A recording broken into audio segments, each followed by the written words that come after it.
একজন মুসলমান নামাজ পড়ে থাকি, তার মানে তার ইসলামের আসল কাজটা করে ফেলেছে।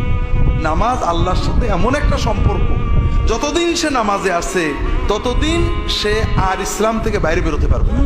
বাইরেও বেরোতে হলে নামাজ আগে ছাড়তে হবে।